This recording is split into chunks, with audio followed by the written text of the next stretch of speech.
Ya, mangga-mangga Mas Adi, silakan. Baik. Bismillahirrahmanirrahim. Assalamualaikum warahmatullahi wabarakatuh. Waalaikumsalam warahmatullahi wabarakatuh. Oh, tuh. Baik, terima kasih yang sudah menjawab salam saya. Salam sejahtera bagi kita semua. Saya mewakili Foko Indonesia. Selamat Hari Raya Idul Adha. Selamat menikmati daging kurbannya, tapi jangan kebanyakan. Nanti bisa berat kepala belakangnya. Baik, pada malam hari seperti biasa, Mas Adil akan menemani teman-teman belajar selama 1 jam ke depan. Bagi Bapak Ibu, silakan disiapkan alat tulisnya supaya bisa mencatat ilmu-ilmu terbaru dari Bapak dosen pada malam hari ini. Nah, Mas Adil tidak sendirian, tentu ada dosen yang akan memberikan pengarahan terkait soal-soal yang akan dibahas. Nantinya teman-teman akan diberikan 7 butir soal, silakan dikerjakan selama 1 menit, nanti dibantu timer dari sini. Kalau gitu, tanpa mengurangi rasa hormat, silakan Pak Nuril untuk memulai kegiatan pada malam hari ini. Silakan Bapak. Oke, baik. Terima kasih Mas Adi atas waktunya. Bismillahirrahmanirrahim. Assalamualaikum warahmatullahi wabarakatuh. Waalaikumsalam warahmatullahi wabarakatuh. Selamat malam dan juga salam sejahtera untuk kita semua. Alhamdulillah pada malam hari ini di hari Rabu ya tanggal 19 Juni 2024 kita bisa bertemu lagi di Room Zoom Foko Indonesia Fokus Kompeten Solusi Lulus UKOM untuk terutama untuk perawat.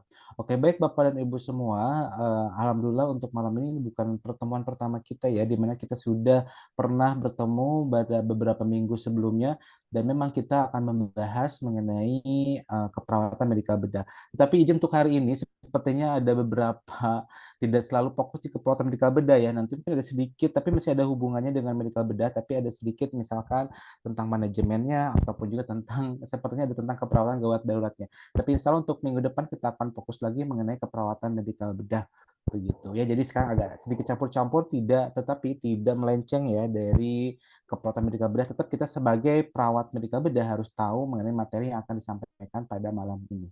Oke, itu saja Mas Adil. Mungkin opening dari saya. Selanjutnya saya serahkan kepada Mas Adil untuk apa namanya memimpin begitu ya, atau untuk memoderatori kegiatan bimbingan belajar fokus kompeten khusus untuk keperawatan pada malam ini. Silakan saya kembalikan kepada Mas Adil. Baik, siap. Terima kasih Pak Nuril atas perkenalan dan opening pada kelas malam hari ini.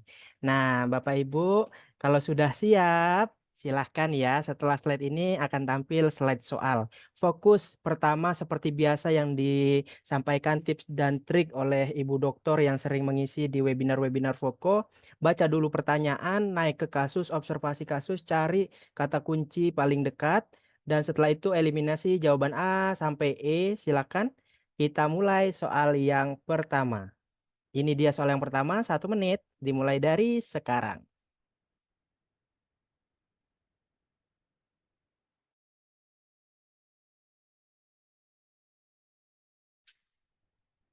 Maaf Pak, kami ini masih di jalan, OTW.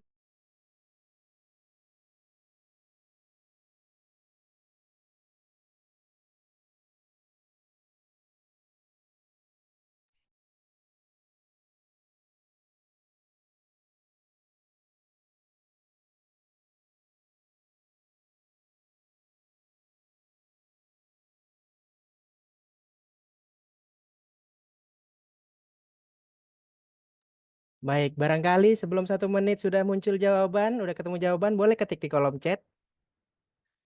Halo Kak Mas Lian, iya Kak Mas Lian, tidak apa-apa, mohon izin mikrofonnya dimatikan tadi Kak, karena sedang proses membaca soal. Iya Kak Mas Lian, hati-hati di jalan ya Kak. Oke, Siap Kak Mas Lian, hati-hati di jalan. ya makasih. Siap Kak. Oke, silakan jawabannya boleh diisi di kolom chat. Jawabannya apa?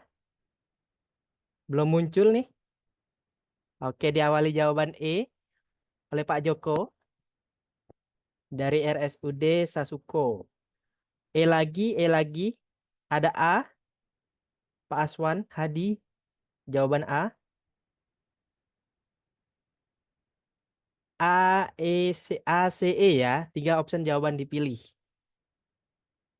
Ayo lebih cepat lagi menjawabnya supaya terbiasa. Karena memang pada saat UKOM nanti soalnya itu 1 menit 1 soal. Jadi 180 soal yang diujikan 180 menit juga waktunya. Berarti kan mau nggak mau satu soal ya 1 menit. Tapi kalau bisa kita latih sebelum 1 menit kita udah bisa menemukan jawaban.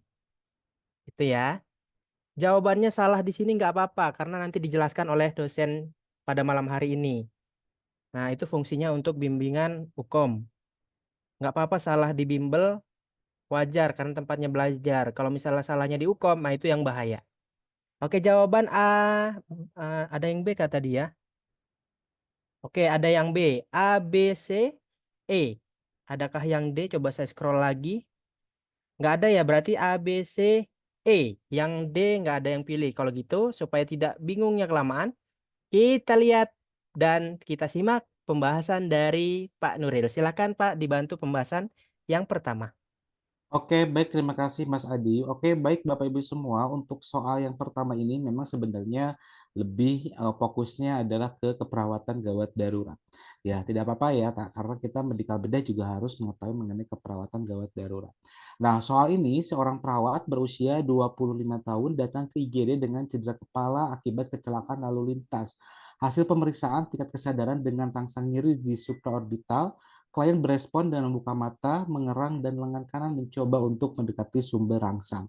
Oke, pertanyaannya adalah berapa nilai GCS pada kasus tersebut. Oke, baik Bapak Ibu semua, ini soal merupakan soal pengkajian dan Bapak Ibu semua ini soal pasti begitu ya. Jadi tidak menggunakan logika tetapi pasti Bapak Ibu semua harus tahu mengenai GCS. Dan soal mengenai GCS ini dipastikan selalu ada di setiap uji kompetensi. Oleh karena itu, harapannya Bapak Ibu semua benar-benar mengerti, memahami mengenai penghitungan dari GCS ini. Oke, kalau di IGD mungkin ya Bapak Ibu semua ketika kita menemukan pasien yang tidak sadar itu kan ada yang namanya cek respon gitu ya. Ada AVVU alert, verbal, kemudian pain dan unrespond. Nah, di sini kalau kita soal di sini hasil pemeriksaan tingkat kesadaran dengan rangsang nyeri begitu. Kenapa rangsang nyeri? Kemungkinan sebelumnya sudah dipanggil atau sudah ditepuk-tepuk tidak ada respon, baru dikasih rangsang nyeri di supraorbital baru ada responnya. Nah, apa saja responnya? Di sini dengan rangsang nyeri ini ada matanya membuka, itu berarti eyes. Kemudian juga mengerang, berarti itu ada di verbal. Dan lengan kanan mencoba untuk mendekati sumber rangsangan, berarti itu ada di motorik. Ya. Dan kita lihat, Bapak Ibu semua mungkin bisa dilihat catatannya mengenai penghitungan GCS ya untuk eyes, motorik maupun verbal. Jadi ini mungkin bisa dilihat-lihat lagi dan ini sebenarnya soal bisa berubah-ubah. Ya, bisa kita rubah misalkan ICE-nya mau nilainya berapa, verbalnya mau berapa, motoriknya juga mau berapa. Oke, ini juga banyak sumber ya Bapak Ibu semua. Kita lihat jawabannya dan saya lihat sebentar Mas Adi jangan dulu. Ini memang sedikit beragam ya. Ada yang A, ada yang E, ada yang C katanya. Kemudian juga rata-rata sebagian menjawabnya itu adalah A dan B dan tidak ada yang menjawab D. Ya, tetapi ada yang jawab D ya, Ibu Dewi. Ya, tapi yang lain rata-rata sebagian besar itu adalah menjawab A. Oke, kita lihat jawabannya Mas Adi. Oke, siap. Kita lihat jawabannya yang betul adalah yang C. Oke, jawabannya yang tepat ini adalah C. Oke, baik Bapak Ibu semua, izin. Ini mungkin kalau dilihat di tabel yang Glasgow Coma Scale ini dari www.dapurvisio.com, ini ada yang ditebal di bold, tapi itu bukan jawaban ya, itu hanya apa namanya di bawah saja, itu bukan merupakan jawaban. Oke, kalau tadi ICE-nya adalah 2, ya dimana kalau kita lihat ICE 2-nya itu ada terbuka ya dengan rangsang nyeri gitu ya. Jadi dengan rangsang nyeri di supraorbital baru ada membuka, itu adalah nilainya 2. Kemudian juga kalau lihat di sini V-nya verbalnya adalah 2 apa? Karena memang hanya mengerang ya, mengerang itu berarti nilainya 2. Dan adapun yang motorik ini adalah 4, ya kalau di sini ada abduksi bahu reaksi ataupun juga ini tadi ya, jadi ada gerakan makan mengarah ke arah area yang sakit seperti itu ya. Jadi ada pergerakan ke area yang sumber rangsangan ya terutama di supraorbital. Oke, berarti jawaban yang tepat ini adalah C ya. Jadi AIS-nya 2, verbalnya 2 dan motoriknya 4. Dan ini saya lihat ada beberapa yang menjawab C ya. Tapi nggak apa-apa Bapak Ibu semua, jadi nanti mohon dilihat lagi, dicek kembali ya mengenai dibaca-baca kembali, diingat-ingat kembali mengenai pemeriksaan GCS. Oke, terima kasih Mas Adius, saya rasa sudah cukup Oke, siap. untuk yang nomor 1. Siap, Pak Nuril. Terima kasih pembahasan yang pertama. Kalau gitu, kita lanjut soal yang kedua. Silakan Pak Nuril boleh minum terlebih dahulu. Oke, ini soal yang kedua. Sudah tampil, silakan 1 menit. Dimulai dari sekarang.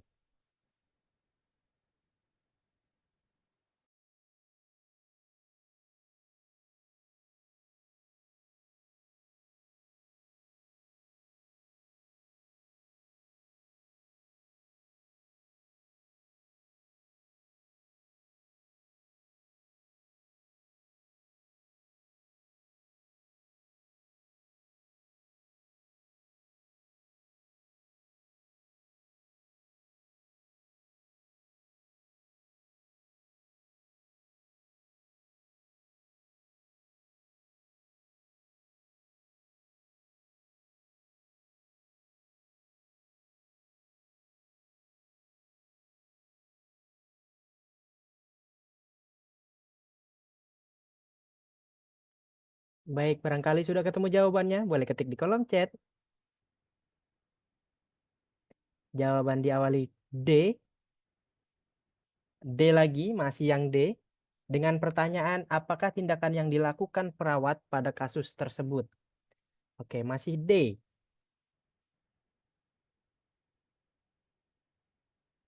Oke, masih D.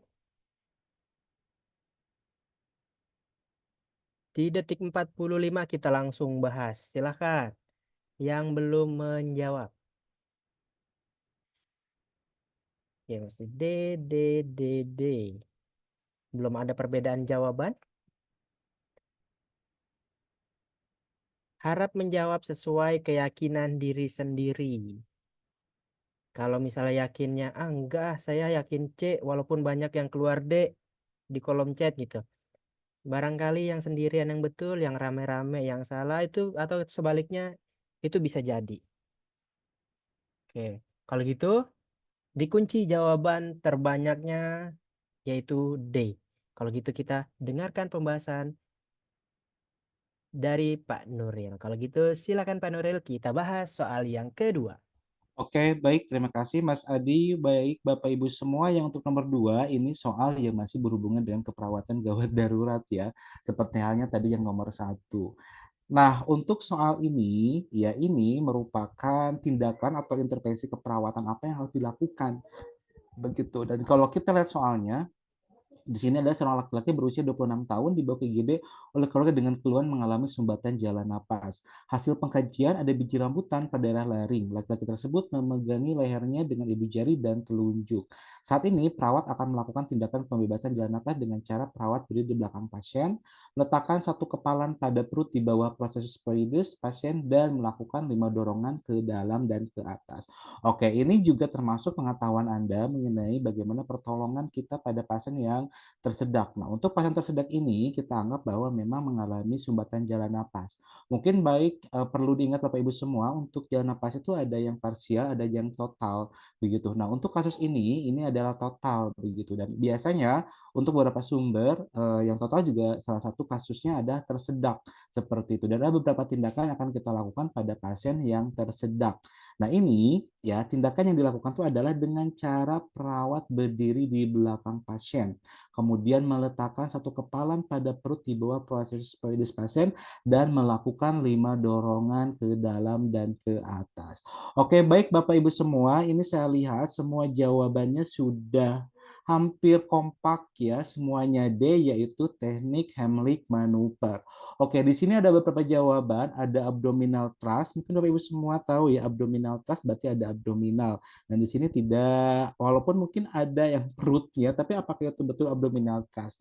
Nah, kemudian ada chest thrust juga sama. Ya, ini juga sebenarnya sama-sama untuk membebaskan jalan napas begitu ya. Jadi bisa juga dengan chest thrust, bisa juga dengan abdominal thrust. Tetapi mungkin kasusnya berbeda dan tindakannya berbeda ya, ada beberapa tindakan yang bisa kita lakukan. Contoh kayak chest thrust, ini kan dada ya, ini bisa dilakukan pada pasien yang untuk ibu hamil maupun untuk yang gemuk begitu. Kemudian abdominal thrust juga bisa, kemudian back blow ya, dan juga jaw thrust.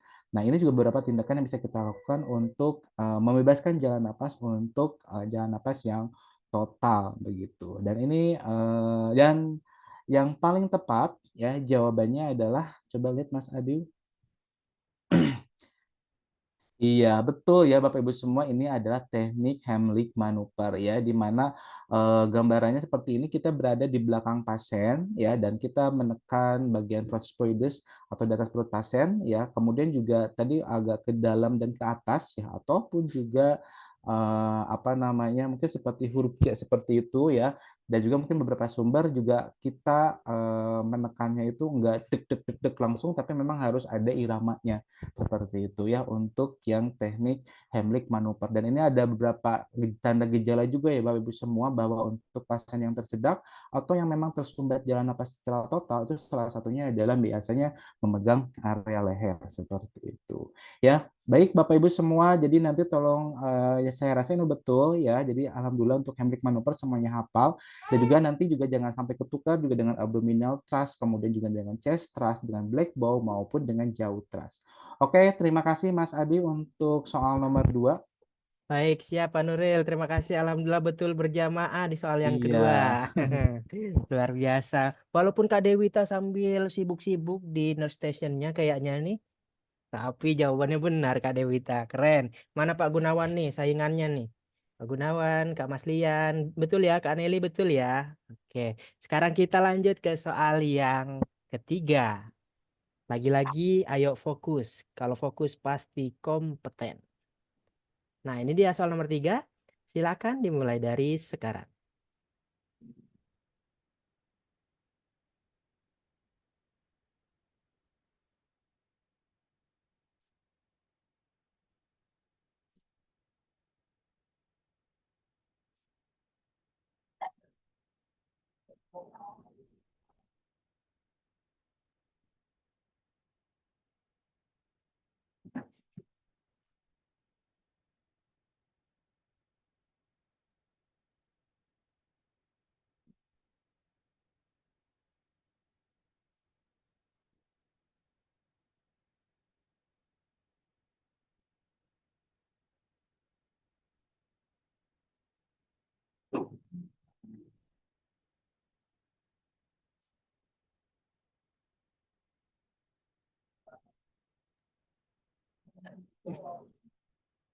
Silakan, barangkali sudah ketemu jawabannya, boleh diketik di kolom chat.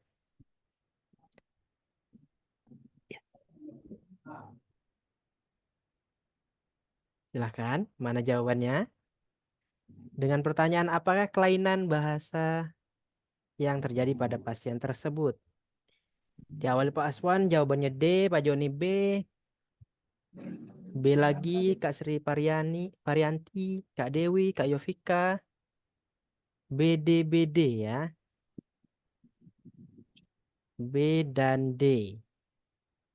Kak Nani, Kak Seli, Kak Belanse TGK, Kak Belense ini dari timur ya Kak ya. Kak Syafitrieni, Kak Susana, Kak Winarni, B dan D jawabannya. Yang Ukom Juni ini kurang dari 10 hari persiapannya nih. Ayo semangat. Karena yang Juni ini Ukomnya di tanggal 29. Berarti 1, 2, 3, 4, 5, 6. Tinggal 7 hari waktu efektif untuk belajar Bapak Ibu yang Ukomnya bulan Juni. Ayo dimaksimalkan sisa pertemuan kelas bimbelnya. Oke, jawabannya B dan D ya. Didominasi jawaban yang D ya. Oh B, ternyata B paling banyak di Satria. Kalau gitu kita simak pembahasan dari Pak Nuril. Silakan Pak, dibantu pembahasannya. Oke, baik. Terima kasih Mas Adi. Oke, Bapak Ibu semua, untuk yang nomor 3 ini adalah soal pengkajian untuk pasien yang stroke ya. Kalau dari kasusnya ini kalau mungkin pasien yang stroke, walaupun tidak dituliskan bahwa pasien ini mengalami stroke. Ini sebenarnya termasuk juga di dalam keperawatan medikal bedah begitu. Dan ini termasuk pengkajian dan Anda harus tahu untuk beberapa tanda gejala untuk pasien yang stroke. Nah, di sini di data di soal ini dipenjelaskan digambarkan bahwa seorang laki-laki berusia 45 tahun dirawat rumah sakit karena terjatuh di kamar mandi. Dan hasil pengkajian menunjukkan pasien berbicara, pelo, cadel, mulut miring ke sebelah kanan, tangan kanan tidak dapat digerakkan. Begitu. Nah, di sini pertanyaannya, apa kelainan bahasa yang terjadi pada pasien tersebut? Ya, oke, baik Bapak Ibu semua, di sini ada ada 5 jawaban, ada disponia, ada disatria, ada aleksia, ada afasia, dan juga ada gagu. Dan kalau saya lihat di sini, Bapak Ibu semua jawabannya ini antara B sama D ya, yaitu antara disponia sama afasia. Nah, Bapak Ibu semua harus tahu ya beberapa gangguan bicara pada pasien. Tidak hanya pada stroke, tapi siapapun, apapun itu ya kita harus tahu beberapa gejala atau beberapa gangguan pada pasien yang memang mengalami gangguan bicara begitu. Dan kita juga sebenarnya untuk perawat itu kan ada ada pembahasan ya mengenai komunikasi terapeutik ya, salah satunya adalah untuk pasien yang mengalami gangguan pendengaran maupun yang memang mengalami gangguan penglihatan begitu ya. Dan memang kita pasti berbeda ya ketika kita berkomunikasi. Nah, termasuk ini untuk pasien yang ini ada gangguan berbicara. Tentu saja kita juga ada, tapi untuk ini kasusnya ini pasiennya tidak mengalami gangguan pendengaran ya, dan juga tidak mengalami adanya gangguan penglihatan. Tapi kalau di kasus ini kemungkinan penyebabnya memang ada di stroke, di mana ada kelainan pada pembuluh darah yang ada di otak. Oke, Bapak Ibu semua, ini harus tahu ya masing-masing pengertian. Ada disponia, kalau ponia itu pon biasanya suaranya kayak serak begitu ya. Jadi kayak saya ini kalau lagi batuk, kemudian pilek, kemungkinan ada suara serak. Jadi ada perubahan suara. Nah, itu bisa dikatakan sebagai disponia begitu. Kemudian ada disatria ya. Atria nanti kalau disatria juga ini salah satu gangguan ya pada kemampuan berbicara dari pasien. Sebentar. Ya, tetapi kita lihat ya, ini permasalahannya ada di mana untuk disatria. Kemudian aleksia, aleksia itu ketidakmampuan untuk membaca, kemudian ada afasia. Nah, kalau afasia Bapak Ibu biasanya nggak ada atau nggak mampu berbicara sama sekali begitu, itu yang afasia ya, yang namanya A itu adalah tidak mampu sama sekali. Nah, tapi di sini bicara tapi pelo dan cadel begitu ya, dan dia masih mampu berbicara. Jadi kayak afasia bisa kita hapus ya, kemudian yang disponia ya itu juga mungkin bisa kita hapus karena datanya kurang, kemudian juga mungkin kita bisa jawaban tadi ya disatria. Kita lihat disatria itu apa? B itu nggak mungkin bisa terjadi. Aleksia itu adalah ketidakmampuan untuk membaca, dan gagu. Ya, kalau gagu dia biasa untuk pasien yang memang mengalami gangguan pendengaran itu biasa sekaligus ada mengalami gangguan untuk berbicara karena gangguan pendengaran. Dan kita lihat ya untuk jawabannya Mas Adi.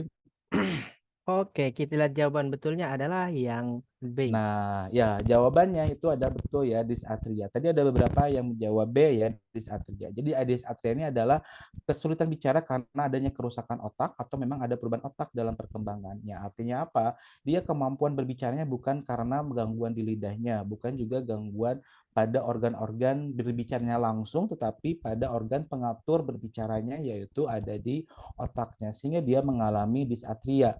Begitu, dia mampu berbicara tapi bicaranya tidak jelas atau pelo atau mungkin bahkan cadel ya, seperti itu. Jadi jawaban yang tepat betul adalah B ya, atau disatria. Oke, terima kasih Mas Adi untuk pembahasan nomor 3. Mudah-mudahan Baik, siap Pak Nuril. Terima kasih pembahasan soal nomor 3. Alhamdulillah banyak yang bilang betul. Apakah yang tidak ketik di kolom chat ini jawabannya salah? Nggak apa-apa. Kalaupun salah, ini proses belajar. Harus ada progres memang. Nggak semua orang langsung kompeten kalau tanpa persiapan. Tapi kalau persiapan biasanya satu kali langsung kompeten. Ya, Amin. ini Mas Adi ini saya lihat Ya, masih ada yang menjawab D ya, itu A, heeh. afasia. Jadi A itu biasanya ketidakmampuan ya, kayak apne, kemudian juga aritmia, kemudian juga termasuk juga afasia. Itu sama sekali tidak mampu untuk berbicara ya. Jadi untuk yang jawab D, berarti nanti tolong diingat ya. Jadi ini jawabannya tepatnya adalah B atau disatria. Jadi masih ada tapi tidak sempurna lah seperti itu. Ya, Baik. oke, makasih Mas Adi. Oke, siap Pak Nuril. Ditambahin tuh ya, diinget-inget lagi. Siapa tahu pada saat Ukom keluar soal-soal kayak gini kan jadi kita udah, oh ini pernah dibahas nih gitu ya. Oke, kita lanjut ke soal berikutnya yaitu soal nomor 4. Ayo siap-siap, teliti dan fokus. Ini soal nomor 4. Waktunya dimulai dari sekarang.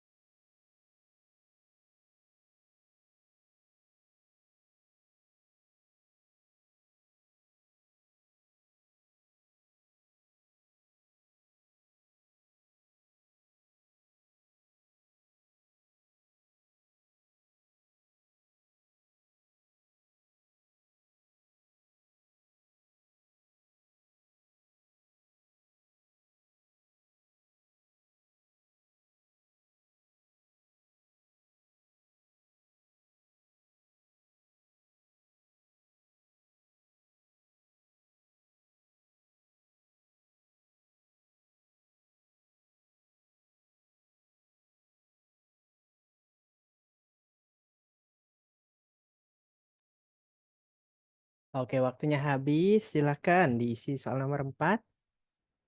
Jawaban diawali E, D, E, DE ya. D hanya satu orang tadi yang jawab E banyak. Oke, silakan yakin dengan pilihannya. Kalau salah enggak apa-apa karena nanti dibahas. Kalau diukom salah enggak boleh, takut enggak kompeten. E ya, kebanyakan yang E. Edukator. Oke, masih ditunggu yang belum menulis jawabannya di kolom chat.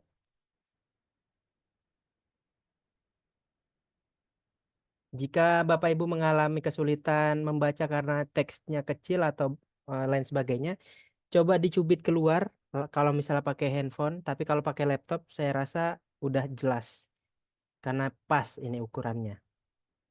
Oke, jawabannya A, B, A, B, enggak, ADE ya. ADE, tapi jawaban terbanyak yang E. Kita lihat jawaban yang betul yang mana, simak pembahasan dari Pak Nuril. Kalau gitu, silakan Pak Nuril. Oke, baik. Terima kasih, Mas Adi. Oke, baik, Bapak Ibu semua. Untuk soal ini biasanya juga memang muncul ya di dalam uji kompetensi begitu. Nah, ini bisa aja sebenarnya ada di keperawatan dasar. Kemudian juga kita harus tahu ya mengenai beberapa fungsi dari perawat begitu. Ini juga bisa saja muncul juga di dalam manajemen keperawatan seperti itu ya. Tapi Bapak Ibu semua jangan kaget atau mungkin jangan kok ada soal seperti ini. Ya, memang akan selalu ada muncul soal ini atau dipastikan akan ada soal-soal yang seperti ini di mana Anda dituntut untuk mengetahui kemampuan mengenai konsep dasar keperawatan termasuk juga kepada peran dan fungsi kita sebagai perawat. Ya, ini soalnya Bapak Ibu semua kita lihat ya, kita baca semua. Seorang laki-laki berusia 63 tahun datang ke sebuah klinik keperawatan. Klien mengeluh kepala pusing. Hasil pengkajian tekan darahnya 180/120 mm Hg. Klien senang mengkonsumsi ikan asin dan perawat melakukan pendidikan kesehatan tentang diet hipertensi. Oke, oke. Kalau kita lihat memang betul ya Bapak Ibu semua, ini tekan darah sudah 180. Bahkan mungkin kalau dikategorikan sudah hipertensi tingkat berat begitu ya. Dan Bapak ini masih senang mengenai ikan asin. Nah, apakah memang betul ada hubungannya atau penyebab dari hipertensi dari ikan asin? Nah, oleh karena itu dibutuhkan yang namanya pendidikan kesehatan ya dari perawat kepada pasien tersebut. Oke, kalau kita lihat di sini ada 5 jawaban, ada kolaborator, ada researcher, ada advocator, ada konselor, dan juga ada edukator. Dan Bapak Ibu semua di sini hampir semuanya menjawab E, edukator, ya. Dan oke, mungkin tadi ada jawab yang selain E, ya ada yang D, konselor. Nah, mungkin bingung ya apa perbedaannya antara konselor sama edukator. Kemudian juga di sini ada juga yang menjawab kolaborator. Nah, untuk yang kolaborator Bapak Ibu semua, ya ini kan ada kolaborasi, kita berkolaborasi dengan dokter atau kita kolaborasi dengan ahli fisioterapi atau kita berkolaborasi dengan ahli gizi atau juga kita bisa berkolaborasi dengan ahli gizi, fisioterapi, dokter. Oke, itu ya biar secara umum. Seperti tapi di sini kita tidak ada informasi tentang hal tersebut ya. Jadi kolaborator bisa kita abaikan. Kemudian researcher. Researcher itu adalah peneliti begitu. Nah, Bapak Ibu semua untuk researcher sebenarnya kita tidak harus sebagai peneliti langsung ya atau yang melakukan penelitian seperti skripsi atau tesis dan sebagainya, tetapi untuk beberapa perawat, apalagi yang vokasi, untuk researcher ini ketika kita menerapkan sebuah penelitian, ya kita melakukan penelitian atau melakukan tindakan berdasarkan penelitian atau IBN, Evidence Based Nursing itu juga sudah dikatakan sebagai researcher karena memang kita riset. Ya, apapun yang kita lakukan tuh berdasar riset. Nah, itu juga bisa dikatakan sebagai researcher. Ya, tapi di sini tidak ada data-data mengenai researcher. Kemudian advokator juga sama. Ini kan advokasi, advokat itu. Kalau kita lihat untuk advokasi juga bisa memberikan kepada pasien ya sebagai kalau memang ada pilihan-pilihan tindakan. Nah, ini kita juga bisa memberikan saran kepada pasien untuk memilih tindakan yang mana yang bisa diambil oleh si pasien tersebut ya.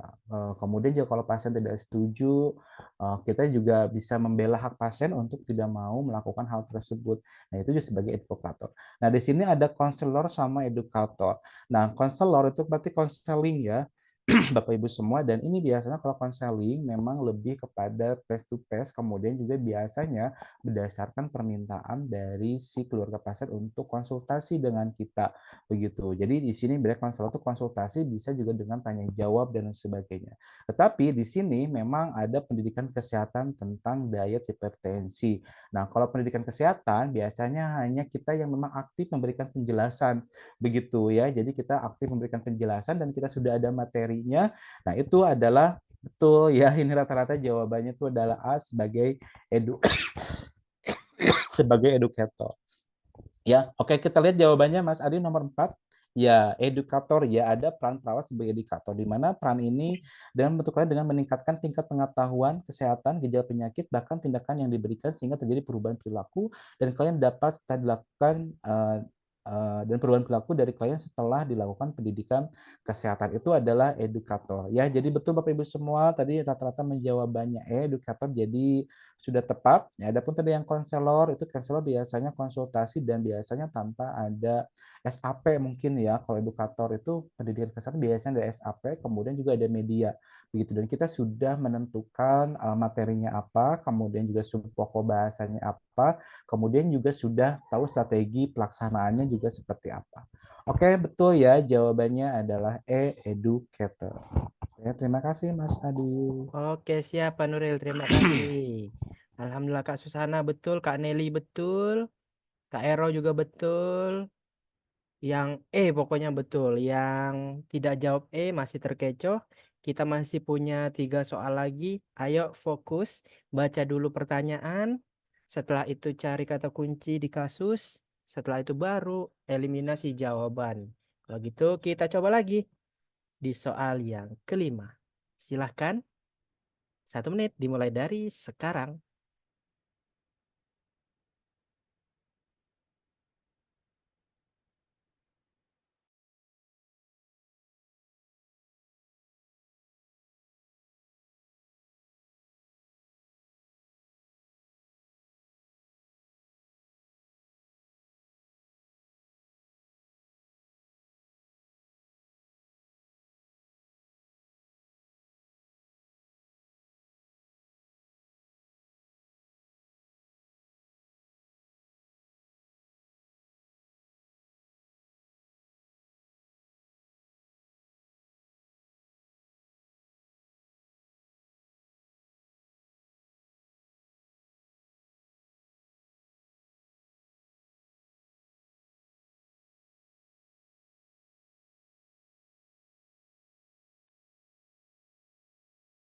Tiga, dua, satu, waktunya habis. Ayo silakan dipilih jawabannya. Yo, silakan, silakan. Jawabannya kita cek Jawali C, C, C, C. Belum ada perbedaan jawaban. Tentu teman-teman seperti biasa tadi, apakah peran perawat pada kasus tersebut? Cari kata kuncinya. Wah, ini nih. Usia 25 tahun, datang ke RS. Oh, muntah-muntah nih teman-teman nih. Muntah-muntahnya hebat nih. Oke. Melakukan pengkajian. Oke. Ah, udah ini kayaknya betul berjamaah kayaknya nih ya. Kita coba. Kita betul berjamaah atau tidak.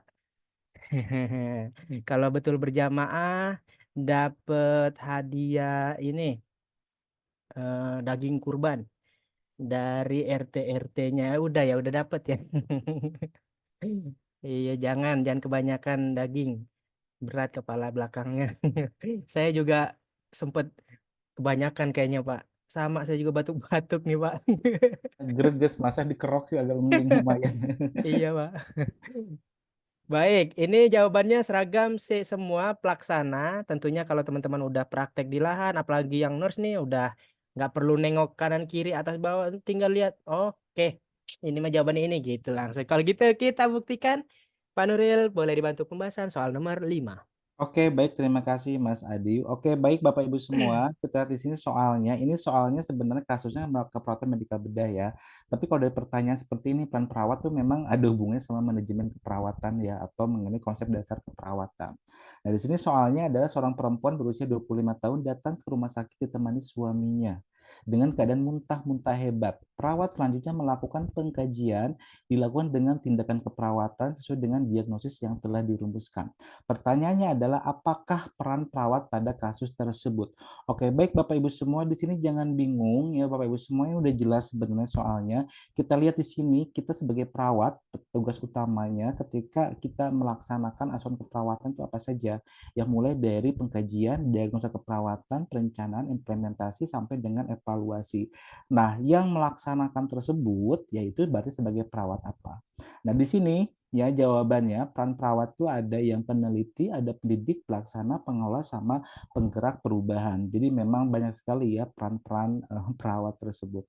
Nah, kalau di sini yang pertama peneliti. Ya, ini tadi saya jelaskan ini researcher ya, dan peneliti di sini tadi ya bisa dikatakan bisa juga Anda langsung melakukan penelitiannya, atau juga Anda bisa langsung atau Anda bisa menerapkan dari hasil penelitian seperti itu. Kemudian juga pendidik ya. Untuk pendidik ini sebenarnya Pak Ibu semua juga mungkin pada saat edukator atau juga pendidik itu sebagai perawat pendidik ya, seperti di institusi pendidikan mungkin seperti saya, ini juga bisa dikatakan sebagai perawat pendidik begitu. Karena ketika kita mau melakukan ilmu pengetahuan itu kan ada kurikulumnya, kemudian juga ada satuan acara pengajarannya, kemudian juga ada bahan kajiannya seperti itu. Jadi harus ada jelas aturannya ketika kita melakukan proses pendidikan tersebut. Dan di sini mungkin data tersebut tidak ada ya. Jadi untuk peneliti sama pendidik kita delete. Kemudian pelaksana, oke. Nah ini mungkin bisa saja pelaksana ya. Tetapi kita lihat apakah pengelola, karena saya lihat tadi ada yang jawaban D ya Bu Heni, katanya pengelola. Nah untuk pengelola itu lebih kepada manajerial ya sebenarnya. Jadi seperti yang mengatur untuk apa namanya menentukan apa namanya ada timnya, ketua timnya, kemudian anggotanya dan lain sebagainya, atau juga yang membagi misalkan shift pagi, shift sore dan juga shift malam. Itu mungkin lebih kepada arah pengelola. Tapi di sana di sini sukanya tidak ada. Oke, kemungkinan jawabannya C. Tapi kita lihat yang E, penggerak perubahan. Ya, sebenarnya Bapak Ibu semua sekarang itu jadi kita sebagai perawat tuh dituntut adanya perubahan begitu ya. Mungkin Bapak Ibu semua nanti ini kan baru profesi nurse ya Mas Adiu ya. Nanti kalau nanti Bapak Ibu semua udah selesai profesi nurse, kemudian mau lanjut ke S2, kemudian ada wawancara, saya masih ingat ya, dulu wawancara sama tentang manajemen itu dipastikan harus ada perubahan, dan dia biasanya menanyakan perubahan apa yang sudah kita lakukan selama kita bekerja begitu ya. Jadi ada change agent gitu ya, jadi kita harus sebagai apa agent dari perubahan-perubahan, tentu saja ya perubahan-perubahan ke arah yang lebih baik. Nah di sini juga datanya tidak ada. Oke ya, jadi kalau tadi kita lihat jawaban yang C kemungkinan betul pelaksana, kemudian jawaban D dan E nya seperti tidak tepat, berarti ya jawaban yang paling tepat itu adalah C sebagai perawat pelaksana ya yang melakukan proses asuransi keperawatan mulai dari pengkajian, merumuskan diagnosis keperawatan sampai kepada perencanaan dan juga tindakan. Bahkan kalau memang mau dilengkapi ya mungkin sampai dengan evaluasi gitu ya. Jadi yang melakukan proses asuransi keperawatan itu adalah perawat pelaksana. Oke, sepertinya sudah betul ya Mas Adi jawabannya rata-rata. Insya Allah kalau ada pertanyaan seperti ini semuanya sudah lebih mengerti lagi. Ya, terima kasih Mas Adi. Oke, siap. Alhamdulillah, jawaban nomor 5 betul berjamaah. Udah 2 nomor kita betul berjamaah. Berarti kita memang mungkin kurang teliti atau memang kita lemah di materi bidang tertentu begitu ya. Kalau ini masuknya ke manajemen atau ke KMB juga, Pak? MB, tetapi KMB. ini sebenarnya manajemen Pak. Ya, Oke, jadi siap. di manajemen biasanya ada seperti ini. Baik, siap Pak Nuril. Berarti tentu ya teman-teman ya, adanya bimbel kayak gini, jadi teman-teman bisa melatih materi-materi mana yang kita Ya, lemah begitu. Jadi kalau betul misalnya, Pak. ah, Ya, KMB juga kita nggak bisa lepas dari manajemen ya. siap. Kadang-kadang untuk KMB juga ada soal yang seperti ada hubungannya sama keperawatan gerontik gitu ya. Kalaupun memang usianya biasakan di atas 50 tahun atau 60 tahun, itu sebenarnya bisa juga dialihkan untuk ke kasus keperawatan gerontik kayak gitu. Oke, siap. Berarti kita coba dulu nih, lanjut soal nomor 6. Apakah bisa betul berjamaah lagi? Kita coba 1 menit dari sekarang.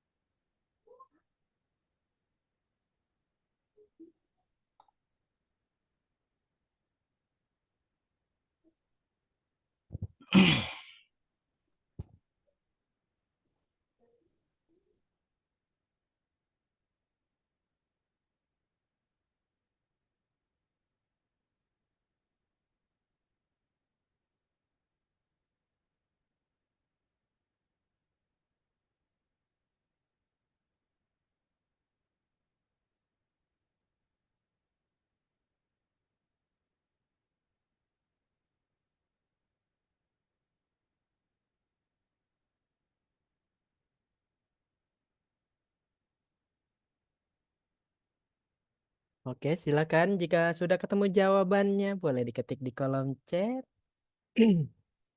Jawaban diawali B.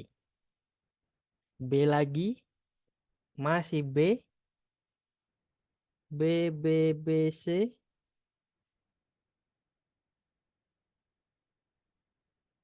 B dan C jawabannya. Masih kita tungguin. Didominasi sementara jawaban B. Ayo, boleh dibaca lagi mumpung masih ada waktu 20 detik. Apakah klasifikasi tingkat ketergantungan ya Pak? Ini Pak. Iya, Ada. iya betul Siap. Mas Adi. Apakah klasifikasi tingkat ketergantungan pada kasus tersebut? Silakan. Mau ganti jawaban atau tetap di B atau yang C?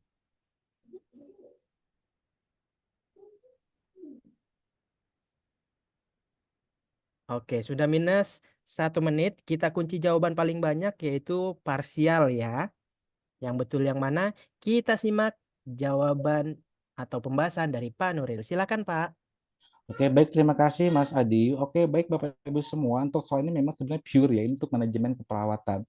Kita juga harus tahu ya mengenai yang namanya tingkat ketergantungan. Nanti mungkin Mas Adi ada dosen khusus ya yang bahas mengenai manajemen keperawatan ya. Ada Pak, ada. Nah, nanti ada khusus dan mungkin Bapak Ibu semua juga mungkin akan lebih spesifik lagi ya membahas mengenai tingkat ketergantungan. Tapi di sini memang di KMB juga kita juga harus tahu ya mengenai tingkat ketergantungan pasien tersebut. Nah, kalau untuk di manajemen kita butuh tingkat ketergantungan itu adalah untuk menentukan ya jumlah perawat. Kebutuhan jumlah perawat itu juga dilihat dari tingkat ketergantungan pasien yang dirawat di ruangan tersebut. Begitu. Jadi biasanya semakin tinggi tingkat ketergantungannya atau mungkin banyak yang tergantung berdasarkan perawat ya otomatis akan membutuhkan jumlah perawat yang lebih banyak lagi. Nah, oke, baik Bapak Ibu semua, kalau kita di sini soalnya ini adalah di ruang rawat inap dewasa, seorang pasien sudah mampu makan minum sendiri. saat masih terpasang infus kateter dan kebutuhan masih dibantu. Ya, jadi saat masih terpasang infus kateter dan kebutuhan eliminasi masih dibantu. Jadi di sini hanya kebutuhan eliminasi saja yang dibantu ya, kebutuhan makan dan minum. Kebutuhan eliminasi atau untuk buang air besar dan juga buang air kecil. Tapi untuk makan dan minumnya itu sudah sendiri.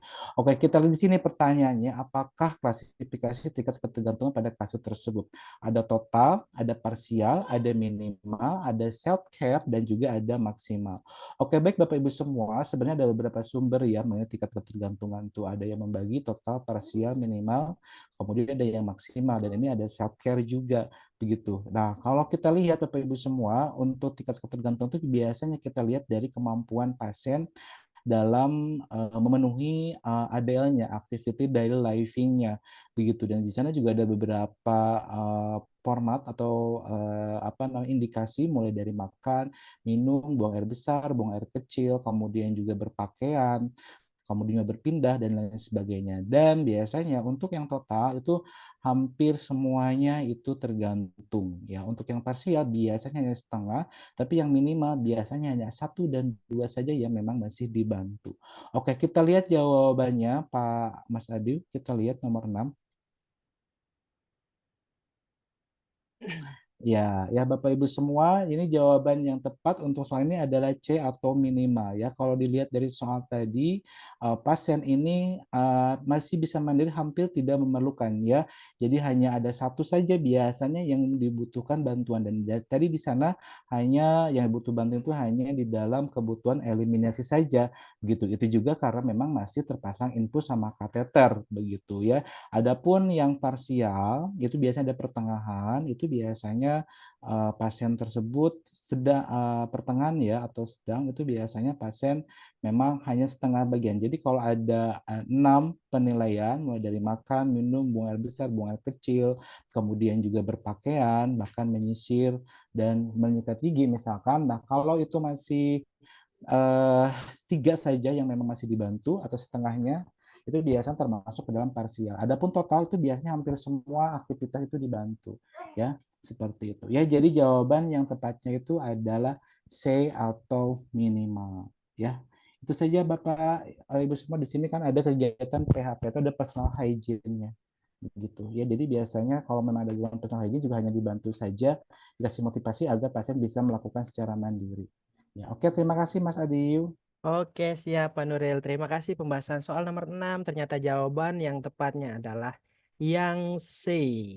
Ternyata yang C hanya beberapa orang karena tadi didominasi jawaban yang B. Seperti yang Pak Nuril tadi sampaikan atau ditanyakan, ada dosen yang khusus manajemen, ada. Namanya Bu Dian. Kalau Bu Dian itu khusus dosen manajemen, beliau itu akan memberikan detail-detail manajemen, mulai dari bentuk kegiatan keperawatan, rumus-rumus, bor dan lain sebagainya itu nanti sama Budian. Kalau Pak Nuril kan spesialis KMB, tapi KMB juga tidak luput dengan gerontik, manajemen dan lain sebagainya. Intinya Iya, betul-betul, Pak. setiap setiap dosen itu pasti memiliki keunggulannya masing-masing atau keahliannya masing-masing. Jadi jangan perlu khawatir ketinggalan ilmu atau kekurangan ilmu ya Pak Nuril ya kalau udah bimbingan kayak Ya, gini.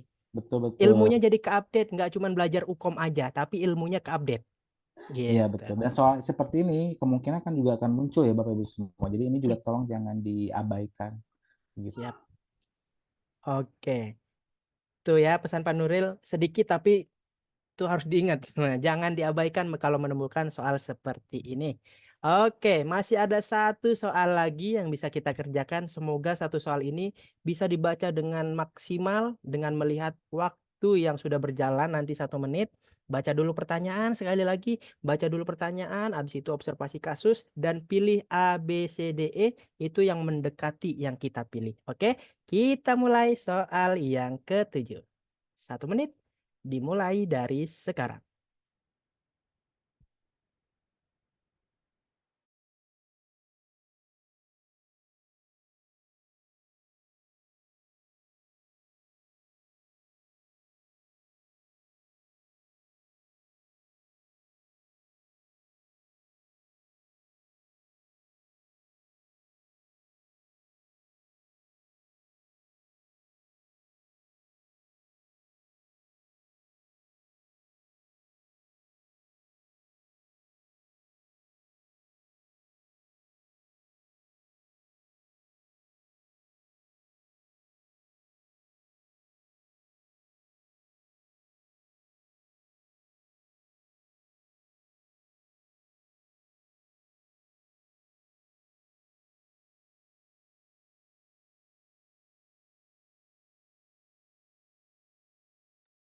Oke, jawabannya silakan diisi.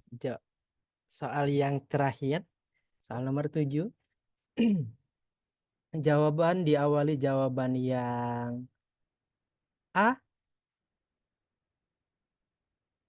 masih yang A. Oke, masih yang A ya.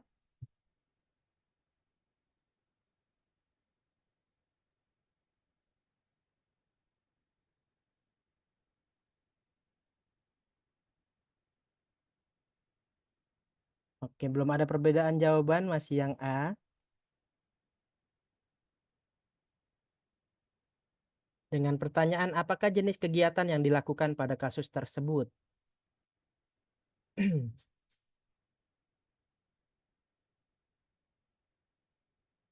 Oke, masih ditunggu yang belum menjawab.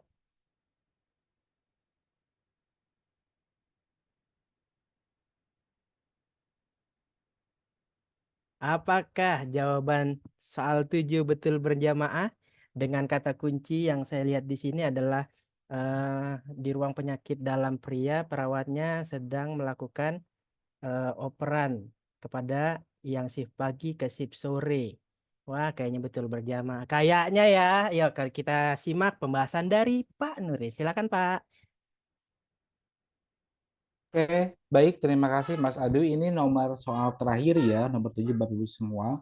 Dan ini memang masih berhubungan dengan manajemen keperawatan juga. Tapi kasusnya masih di ruang penyakit dalam pria dewasa gitu ya. Jadi karena dalam penyakit dalam pria ini biasanya ada di kasus-kasus keperawatan medikal bedah. Oke, di sini soalnya di ruang penyakit dalam pria, perawat yang dinas pagi sedang melakukan operan pasien kepada perawat shift sore tentang rencana tindakan yang harus diberikan kepada pasien. Nah, pertanyaannya, apakah jenis kegiatan yang dilakukan pada kasus tersebut di atas? Nah, di sini ada 5 jawaban, ada pendelegasian, ada kolaborasi, ada negosiasi, ada supervisi, dan juga ada advokasi. Ya, mungkin Bapak Ibu semua beberapa pengertian tadi sudah saya sedikit jelaskan. Ya, dan ini mungkin Bapak Ibu semua nanti bisa membaca-baca lagi, melihat-lihat lagi mengenai kegiatan-kegiatan yang bisa kita lakukan ketika kita ada di rumah sakit selain memberikan asuhan keperawatan. Begitu ya, ada yang namanya pendelegasian, ada yang namanya kolaborasi, ada yang namanya negosiasi, ada yang namanya supervisi, dan juga ada yang namanya advokasi. Oke, di sini rata-rata sudah menjawabnya kompak ya, A, yaitu pendelegasian. Karena saya rasa Bapak Ibu semua di sini kan sudah banyak praktek di rumah sakit ya, sudah mengalami atau pengalaman, dan bahkan mungkin yang dinas di rumah sakit pastikan selalu melakukan ini ya, selalu melakukan operan ya dari shift pagi ke sore, sore ke malam, atau juga dari malam ke pagi. Nah, tindakan yang kita lakukan itu apa saja atau disebut apa? Ya, betul ya. Jawabannya adalah pendelegasian. Oke, kita lihat pembahasannya Mas Adil.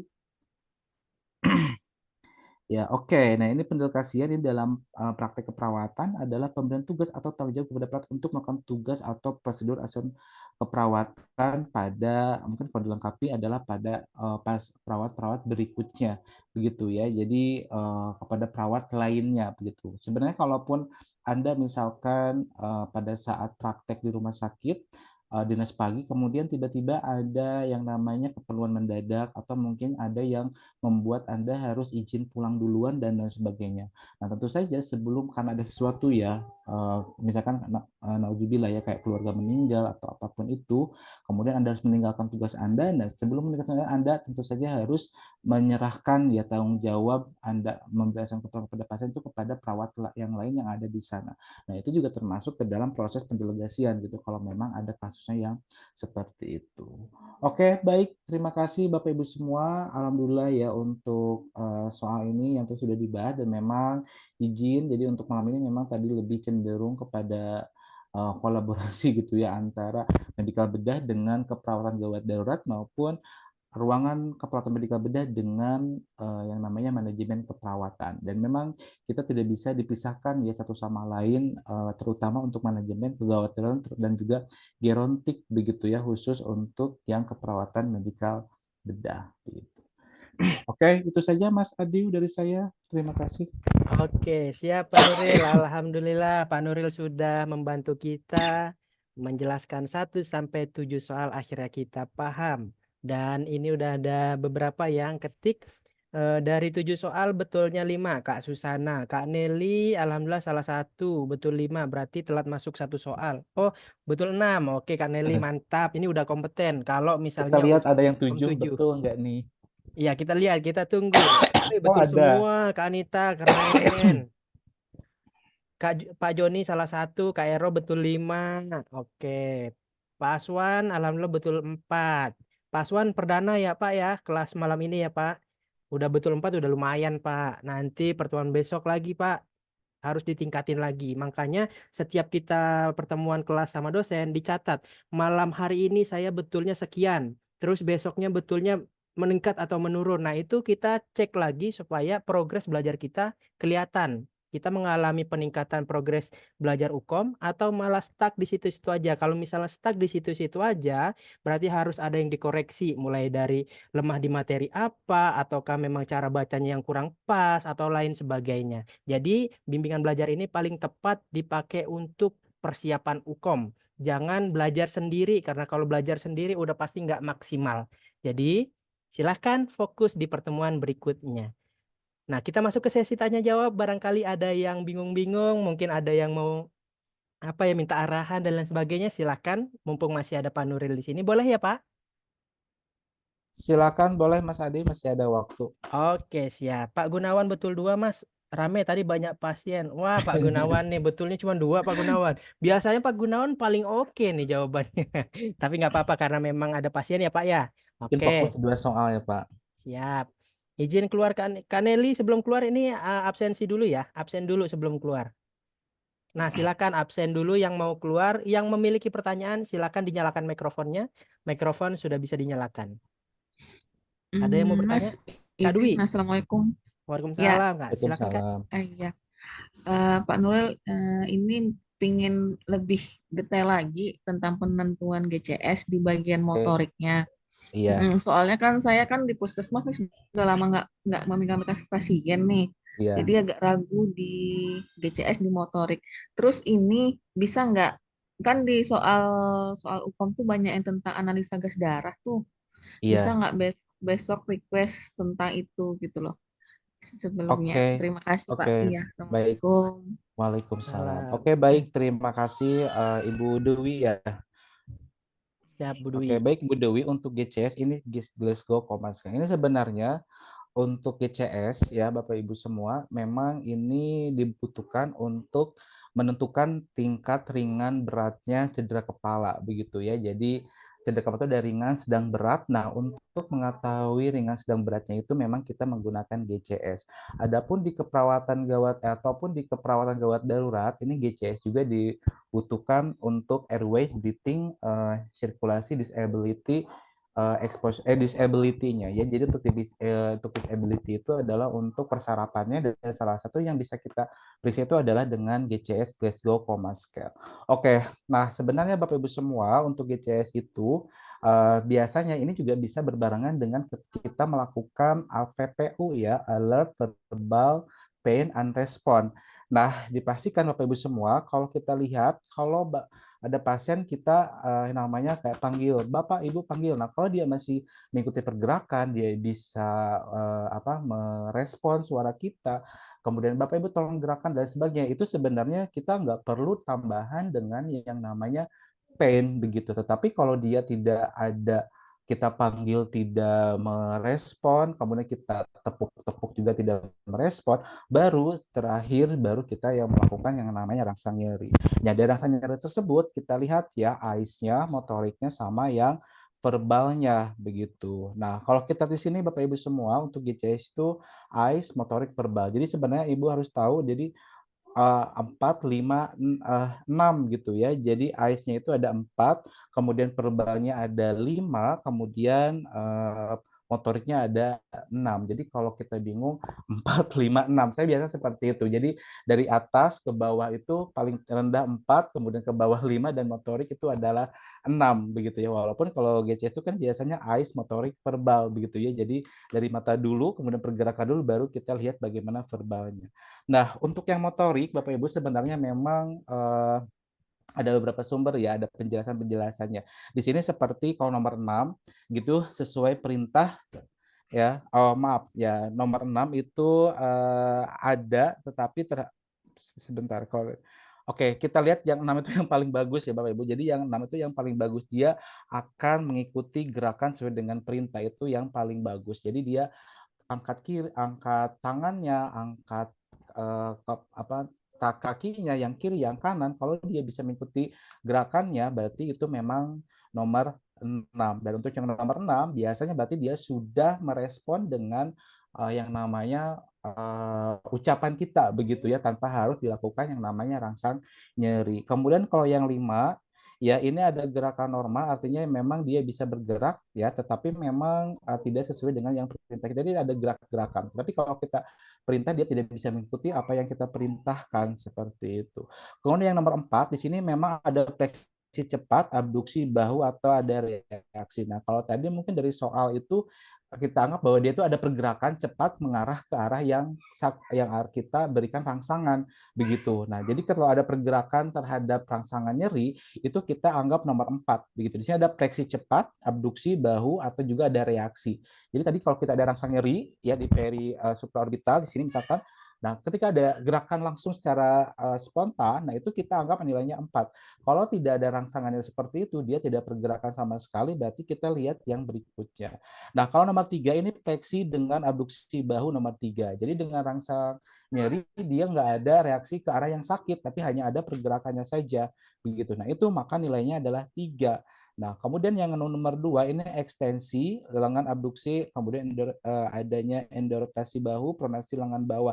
Nah, itu biasanya ada pergerakan tapi hanya sedikit saja. Itu yang nomor 2. Jadi tidak harus ada fleksi langsung pergerakan tapi tanpa mengarah ke arah yang nyeri, itu nomor 3, tetapi hanya ada gerakan sedikit saja, jadi hanya gerakan tapi dia nggak mengarah ke arah yang nyeri, dia juga tidak ada fleksi, tapi dia ada gerakan sedikit di tangan, itu adalah nilainya 2.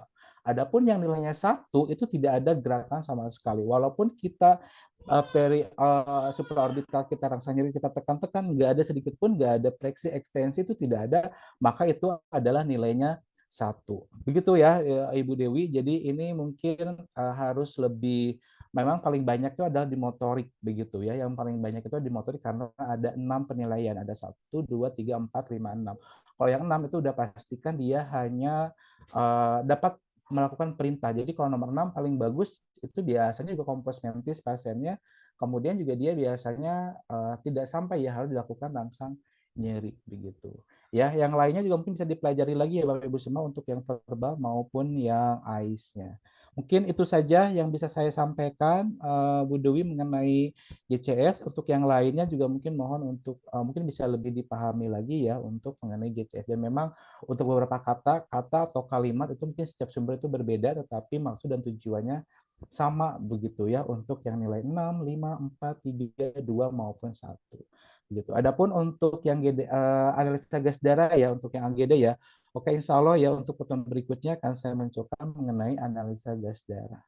Ya, terima kasih atas masukannya Bu Dewi. Ya. Ya, baik. Gimana Bu Dwi? Sudah terjawab Kak Dwi, Bu atau Kak aja deh? Kakak aja deh Mas, udah alhamdulillah ngerti, Siap. paham.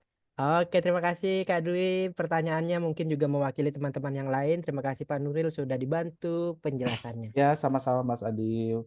Ya, Oke, mudah-mudahan tidak puas ya, biar bisa mencari sumber yang lain. betul. Karena Siap. sudah banyak ya sumber dari buku, dari YouTube, Dari YouTube. banyak sekali sumber-sumber ya. Siap. Oke, apakah ada lagi yang mau bertanya atau cukup? Jika cukup boleh dibantu ketik di kolom chat ya, ketik cukup. Agar Pak Nuril dan Mas Adi juga tahu malam ini kelasnya bisa di-close atau tidak. Cukup Pak Joni? Oke, siap Pak Joni. Yang lain? Bagaimana? Apakah masih ada pertanyaan? Atau jangan-jangan udah pada keluar Zoom? Masih ada 33 orang. Kak Cynthia, oke terima kasih Kak. Kak Susana cukup juga, siap. Berarti cukup nih ya. Oke, 4 orang sudah bilang cukup, berarti wah udah banyak. Kak Ero, terima kasih Kak Ero. Baik Pak Nuril, sepertinya pertemuan malam ini sudah clear dan sudah memahami peserta dari pembahasan Pak Nuril. Kalau gitu, izin Pak, silakan boleh menutup pertemuan pada malam hari ini. Oke, baik. Terima kasih Mas Adi, Bapak Ibu semua. Terima kasih yang sudah mengikuti kegiatan Zoom kita pada malam ini dengan pokok kompeten untuk persiapan Anda lulus uji kompetensi. Nah, Bapak Ibu semua, mungkin betul ya kalau saya rasa ini waktu yang cukup ya, dengan waktu 1 jam itu paling cukup. Apalagi kita tahu ya konsentrasi kita untuk Zoom itu memang tidak lebih dari 1 jam loh Mas Adi ya. Apalagi untuk yang Zoom biasa, kalau untuk Ya, udah lebih dari 1 jam itu sudah tidak konsentrasi lagi. betul. Begitu ya. Jadi itu juga sesuai dengan usia kita katanya. Kalau kita usianya 20 tahun katanya hanya cukup 20 menit gitu. Kalau kita usia 30 tahun, 30 menit begitu ya. Ini 60 menit, ini sebenarnya mungkin udah di atas 60 tahun ya jika memang Anda benar-benar bisa mengikuti Zoom pada malam ini. Tapi nggak apa-apa Bapak Ibu semua, ini adalah salah satu usaha kita, ikhtiar kita untuk persiapan uji kompetensi untuk perawat, dan insya Allah nanti hasilnya akan sesuai ya dengan apa yang kita harapkan dan juga sesuai dengan perjuangan kita. Oke, itu saja dari saya. Terima kasih Mas Adi atas waktunya. Mohon maaf atas segala kekurangan. Saya tutup. Wassalamualaikum warahmatullahi wabarakatuh. Waalaikumsalam warahmatullahi wabarakatuh. Terima kasih Pak Nuril. Selamat Selamat istirahat, malam. Pak. Sama-sama Oke. Mas Adi. Assalamualaikum. Waalaikumsalam. Bapak Ibu, sebelum keluar dari Zoom silakan absen dulu ya, karena absen itu sangat berpengaruh bagi kinerja sang dosen maupun tim Foko yang bekerja melayani Bapak Ibu. Baik, kalau gitu saya akhiri juga ya. Belakang murid nah. Saya akhiri juga ya. Wassalamualaikum warahmatullahi wabarakatuh. Selamat istirahat semuanya. Waalaikumsalam.